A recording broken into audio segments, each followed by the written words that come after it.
하나님의 은혜가 함께 하시기를 바랍니다. 아멘. 어제 저녁에 아내하고 옳게 되는 이준순 권사님하고 통화하는 것을 좀 들었는데요. 한참 이런 저런 얘기를 많이 하다가 그다 아내가 느닷없이 그래요.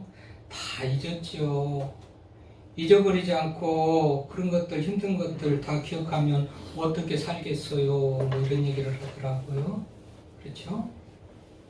죄 지은 것도 실패한 것도 실수한 것도 다 잊어버리니까 오늘도 얼굴 들고 우리가 떳떳하게 이렇게 다니지 그런 것들 다 기억한다면 어떻게 우리가 살아가겠습니까? 다 잊어버려야 되겠죠. 앨런 레드핏이라는 신학자가 이런 말을 했어요. 다 잊어버려라. 특히 4가지를 잊어버려라. 죄 지은 것에 대해서 잊어버려라. 하나님이 이미 용서했다고 그랬는데 죄 지은 것을 기억하면 어떻게 창피하고 부끄러워서 고개 들고 다니겠느냐. 그래서 죄 지은 것에 대해서 잊어버려라. 이런 말을 해요. 2번째, 과거의 실패와 아픔을 잊어버려라. 과거와 실패를 기억하고 산다면요. 항상 후회하면서 그때 왜 그렇게 했을까. 우울하고 원망하고 불평하고 낙담하고 그러겠죠. 그렇게 하면 사탄이 들어오는 통로가 된대요. 이게 과거의 실패에 잊어버리지 않고 그것을 생각하고 있으면 사탄이 들어오는 통로가 되니까 그것을 잊어버려야 된다. 이런 얘기를 해요. 3번째 잊어버려야 될 것, 축복을 잊어버려라. 축복을 잊어버려라. 그래요.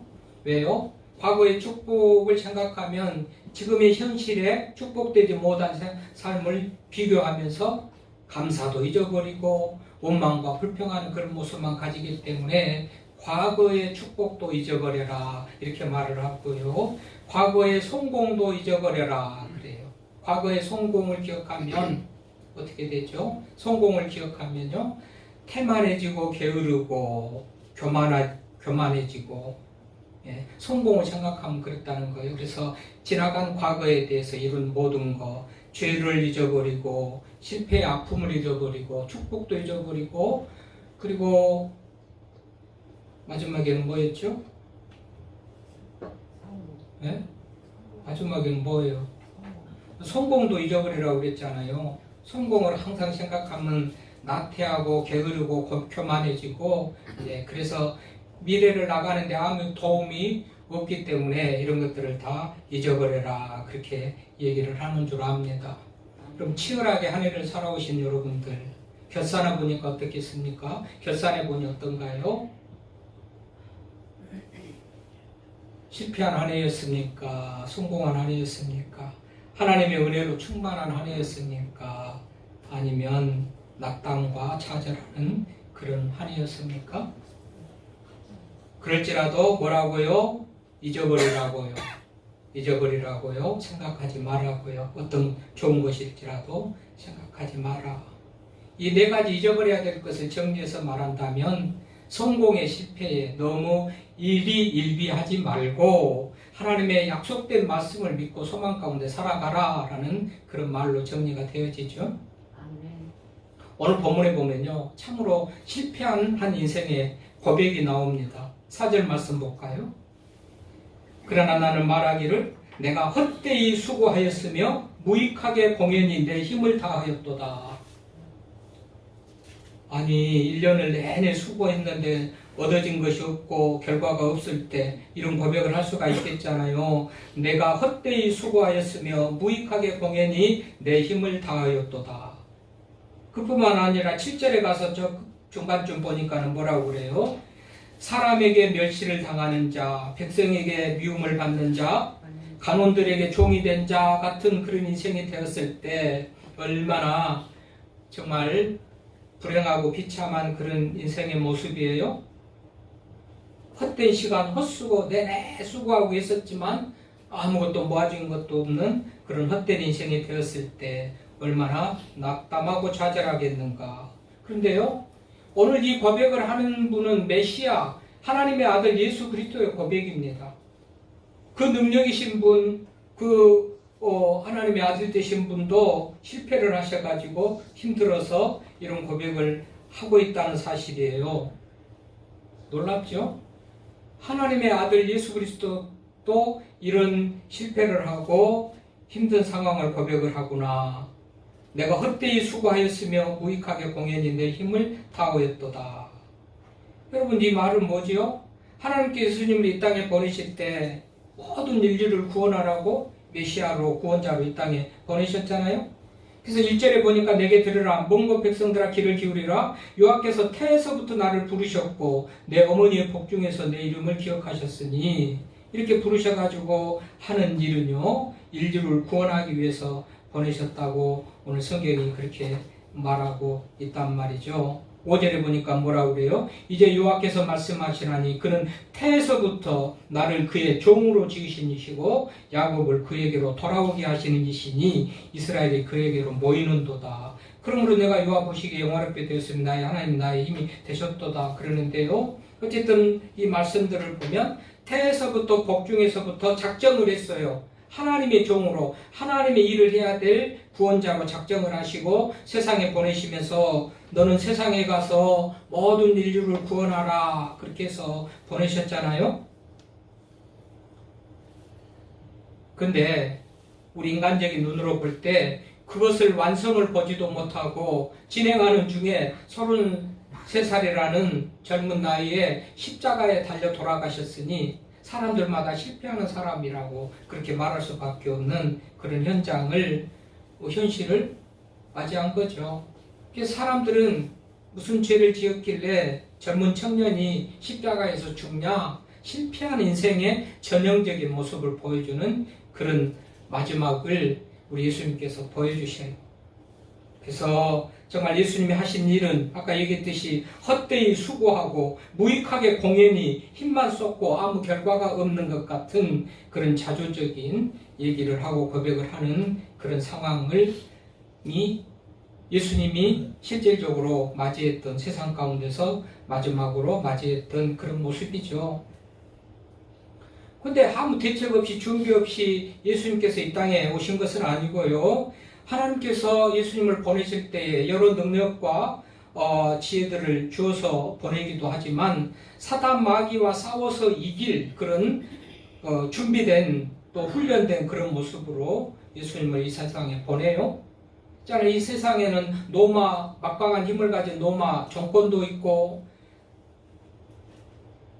기독교적인 교리하고 무관한 유대 율법주의자도 있고 바리새인과 서기관들도 있고 그런데 복음을 가지고 그리스도의 도를 가지고 이 땅에 오셔서 예수님이 그들에게 복음을 전하려고 할 때는 얼마나 힘들겠어요. 그러니까 이 굉장히 준비시킨 훈련된 그런 모습으로 예수님께서 이 땅에 오시는 거예요. 그 모습이 바로 2절에 3절에 있는 말씀이에요. 한번 2절 보실래요? 내 입을 날카로운 칼같이 만드시고 나를 그의 손그늘에 숨기시며 나를 갈고 닦은 화살로 만드사 그의 화살통에 감추시고 그러니까 아주 칼같이 날카로운 칼같이 만들고 갈고 닦은 화살같이 만들어가지고 하나님이 화살통에 딱 보관하고 계셨다는 거예요.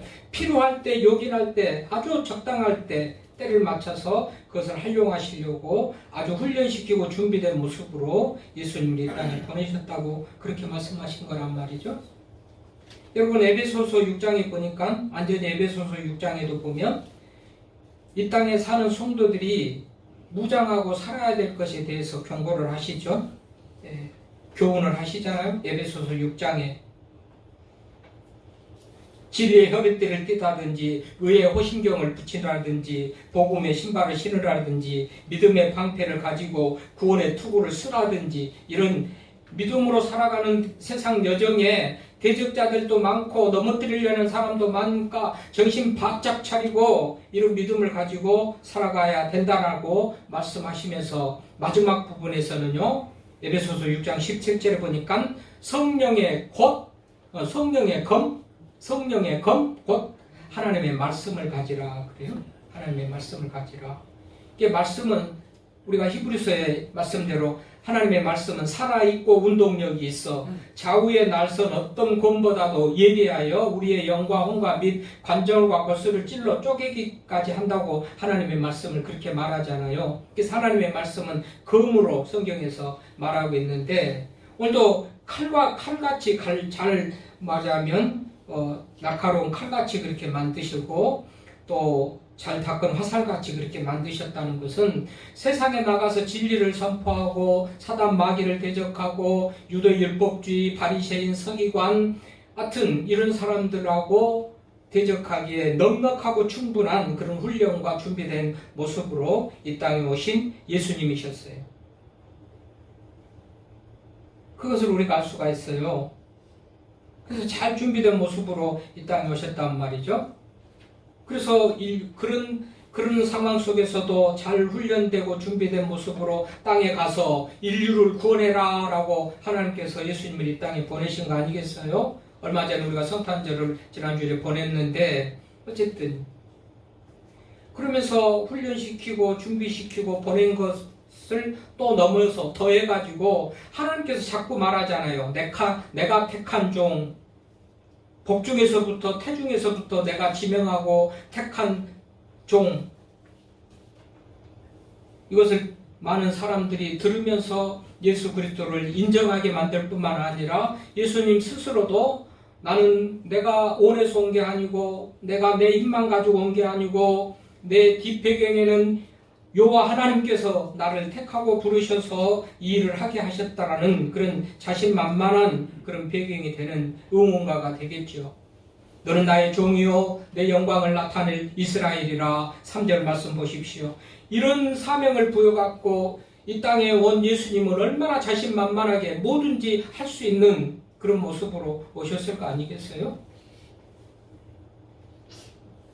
그래서 그가 오셔서 하실 일은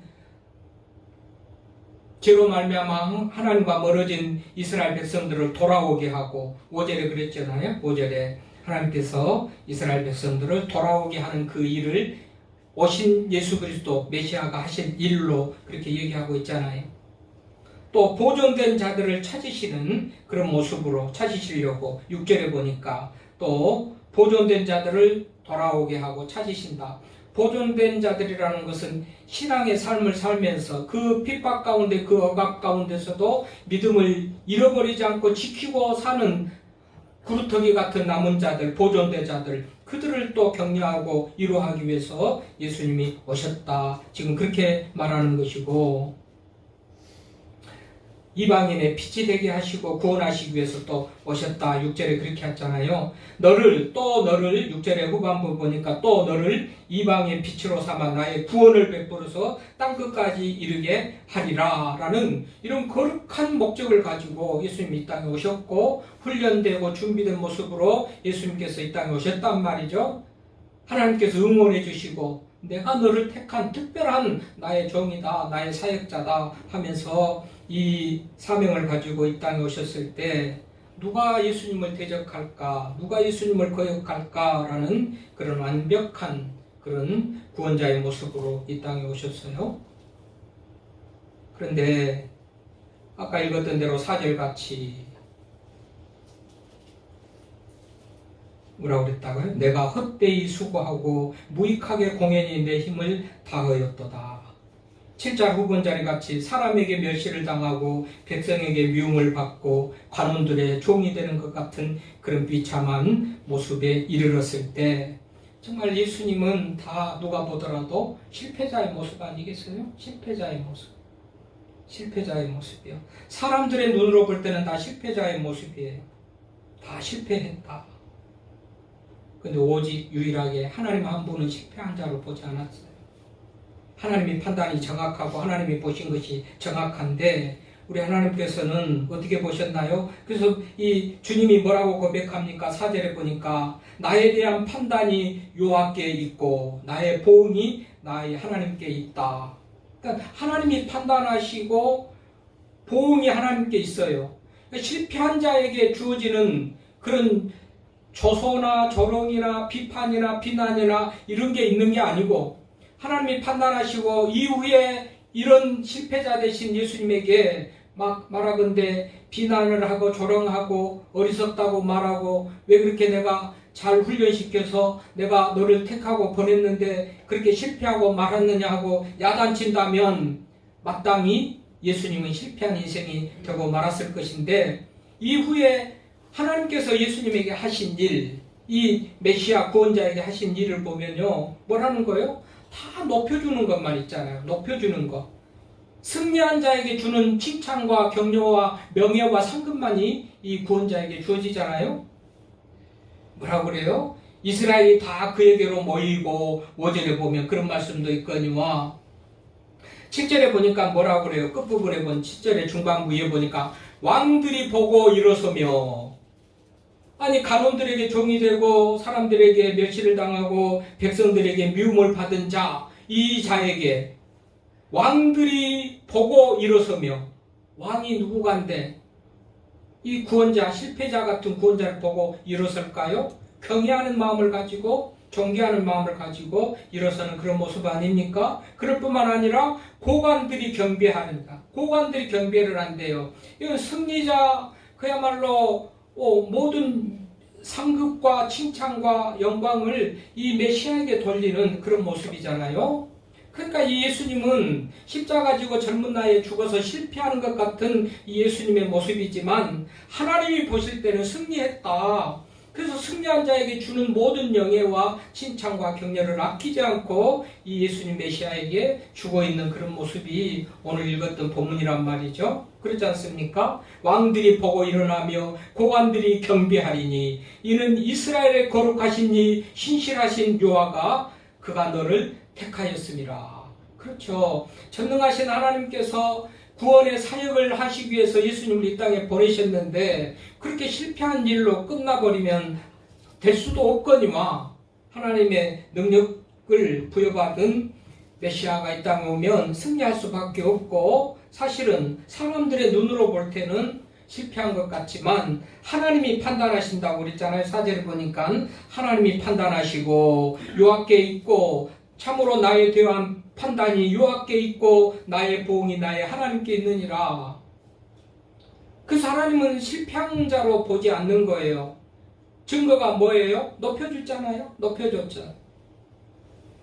승리자에게 주는 명예와 칭찬과 격려를 아낌없이 구원자 되신 메시아에게 주신 거예요. 그러니까 여러분, 이 구원자 되신 예수님은 승리한 그런 삶을 살았다. 성공적인 삶을 살았다. 성공적으로 그 사역을 감당했다. 이렇게 결론을 내릴 수가 있는 것이죠. 그래서 말입니다. 금년에 제가 시작한 대로 치열한 삶의 현장 속에서 우리가 정말 더우면 더위에서 땀 흘리면서 그야말로 추우면 추운 대로 손을 불어가면서 정말 열심히 살았는데 뭐 결과가 없고 얻어지는 것이 없고 모아지는 것이 없을 때 나는 실패했다라고 할 수 있는 우리들 계시는지, 대부분 계시겠죠. 현실이 어려우니까. 혹 그 중에서라도 나는 그래도 금년에 성공했다, 모아지는 것도 있고 모든 일이 잘 풀리고 잘 됐다라는 그런 고백을 하는 분들도 있겠거니와, 그것은 세상이 보는 관점, 내가 보는 관점, 사람들이 보는 관점이고, 하나님이 보는 관점에서는 실패자에게도 믿음으로 살면서 열심히 기도하면서 예배하면서 하나님의 말씀대로 살면서 당하는 그 어려움, 그러면서도 모아진 것이 없는 그 어려움, 그런 성도들에게 하나님은 실패했다고 말하지 않는다는 사실입니다. 이쯤 되면 아멘도 할 뻔합니다. 아멘. 아멘. 곽수원 집사님 그렇게 아멘 잘하더니 오늘은 또 안 하시고. 여러분, 끝날 때까지 끝난 것이 아니다, 그런 얘기 들어보셨죠? 요기베라라는 미국 프로야구의 선수도 하다가 감독됐던 요기베라라는 사람이 한 말이에요. 끝날 때까지 끝난 것이 아니다. 아마 야구 선수인데, 야구는 그야말로 우리가 하는 말로 9회 말 투아웃부터 시작된다, 그런 말을 하죠. 여러분, 9회 말 투아웃이면 한 사람만 다 죽으면 이제 끝나는 것인데요, 볼 하나에, 공 하나에 그야말로 승패가 달려있는 것이죠. 그런데 우리가 보거니와 경험하거니와 9회 말 투아웃, 그야말로 절체절명의 순간에도 공 하나에 그야말로 홈런이 나오고 안타가 나와가지고 승리하기도 하고 뒤집어지기도 하고, 공 하나가 정말 또 승리를 지키기도 하고 뭐 이런 일들이 하여튼 이 요기베라라는 그 감독이 그런 말을 해요. 끝날 때까지 끝난 것이 아니다. 이런 사실을 우리가 기억하면서요.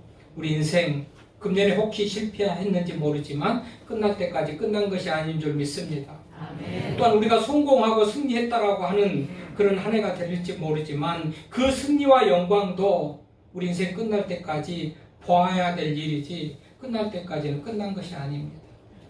그러므로 하나님의 주신 은혜에 감사하면서 또 겸손한 모습으로 하나님 앞에 영광을 돌리는 그런 삶을 사는 것이 맞고 내가 승리자라면 성공했다면 그런 사실이 그런 마음을 가지고 사는 게 맞고 실패했다면 또 역시나 끝날 때까지 끝난 것이 아니에요.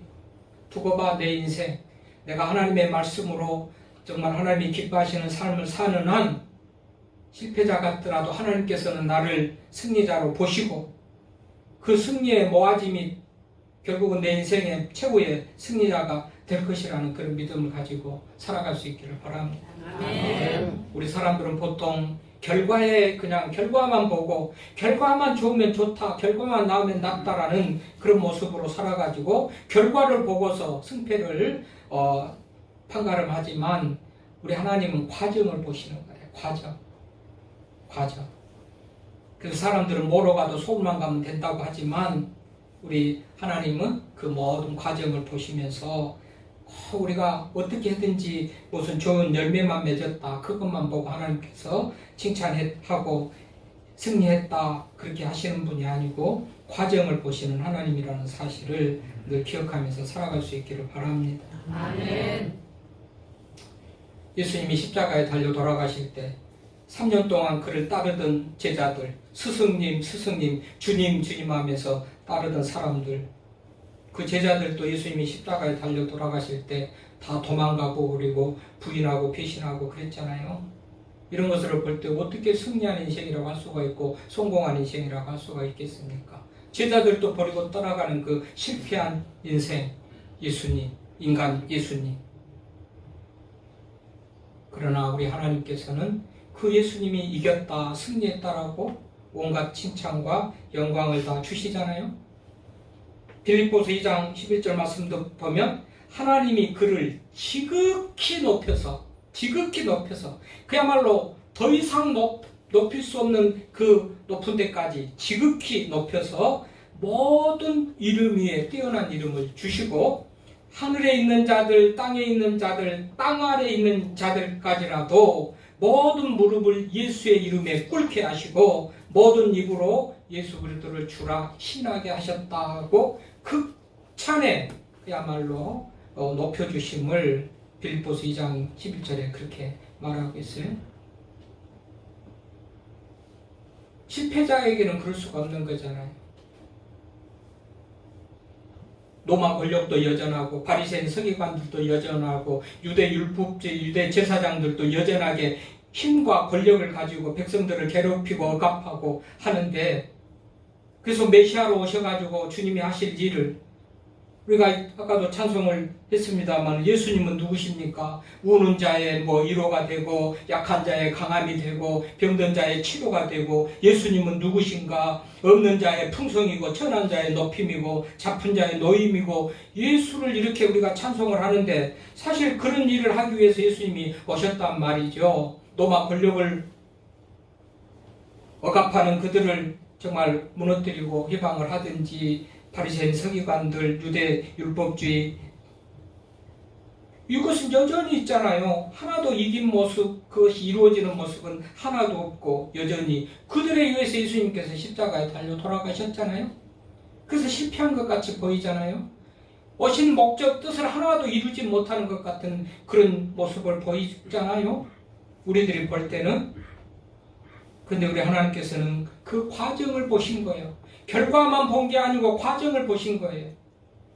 우리는 어떻게 하든지 결과만 좋으면 다 좋은 것 같이 그렇게 하는데 예수님께서는 하나님께서는 그 과정을 보시고 그 과정에 충실하고 성실하고 정말 거짓없이 맡겨진 일을 최선을 다하신 그 예수님, 그에게 승리했다, 성공했다 박수 보내시는 하나님 좀 믿습니다. 우리가 새로 2025년을 앞두고 있는데요. 정말 오늘도 보면서 다시 한번 힘을 내서 새해를 맞이합시다. 실패한 그런 내 인생 같을지라도 그것은 내가 볼 때 그랬고 믿음으로 살아왔다면, 우리가 기도하면서 선을 행하면서 믿음으로 살아왔다면 내가 볼 때 그것이 실패 같을지라도 하나님 보실 때는 잘했다 격려하고 칭찬하신 일인 줄로 믿습니다.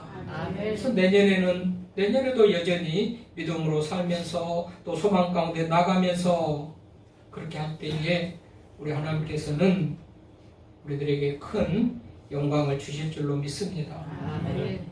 적어도 부활하시기 전까지 조롱당하고 옷이 벗겨지고 채찍에 맞고 십자가에 달려 돌아가시고, 한편 강도가 그랬잖아요. 당신이 하나님의 아들이면 당신도 살고 우리도 좀 살려줘. 얼마나 모욕적이고 조롱하는 것을 몰라요. 그래서 아무 힘이 없고 실패하고 정말 하나님의 아들과 전혀 무관한 그런 무기력한 패배자의 모습을 보이지만 그 시간은 길지 않았습니다. 3일 동안은 그들이 쾌재를 부르며 승리했다고 환호를 했지만 3일 이후에 그들의 입은 다물어졌습니다.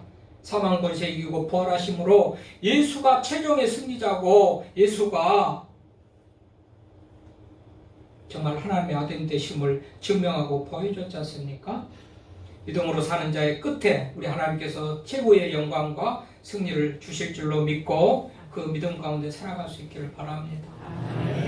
이 말씀이 여러분 모두에게 큰 위로가 되면서 소망 가운데 새해를 맞이하는 그런 능력의 말씀이 될 수 있기를 바랍니다. 하나님 아버지,